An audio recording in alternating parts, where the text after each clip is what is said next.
Setelah sempat menghilang, akhirnya muncul ke publik dan mengklaim dirinya sebagai korban dalam kasus ini. Pernyataan ini tentu saja menimbulkan tanda tanya besar dan dianggap tidak masuk akal oleh banyak pihak. Latar belakang kasus untuk sobat yang mungkin belum mengikuti, kasus ini bermula dari pemasangan pagar laut di wilayah Tangerang yang menuai kontroversi. Pemasangan pagar ini diduga terkait dengan penerbitan sertifikat hak guna bangunan SHJB dan sertifikat hak milik SHM yang dianggap tidak sah. Nama Arsin sebagai Kepala Desa Kohot mencuat setelah terlibat debat panas dengan Menteri ATR, Nusron Wahid mengenai legalitas sertifikat tersebut. Menghilangnya Arsin. Setelah debat tersebut, Arsin tiba-tiba menghilang dari publik sejak 25 Januari 2025. Keberadaannya menjadi misteri dan menimbulkan spekulasi di kalangan masyarakat. Banyak yang bertanya-tanya ke mana perginya sang kades di tengah polemik yang sedang memanas ini. Kembalinya Arsin dan klaim sebagai korban pada 14 Februari 2025, Arsin akhirnya muncul kembali ke hadapan publik. Ia meminta maaf kepada warga desa Kohot atas kegaduhan yang terjadi.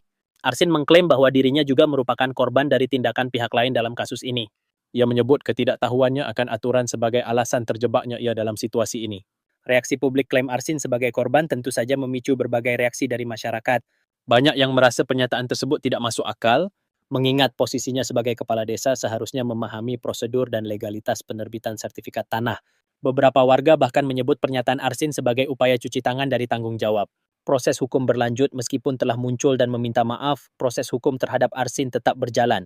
Ia telah 2 kali diperiksa oleh Bareskrim Polri terkait dugaan pemalsuan dokumen SHJB dan SHM di area pagar laut. Arsin menyatakan kesiapannya untuk kooperatif dalam menjalani proses hukum yang ada.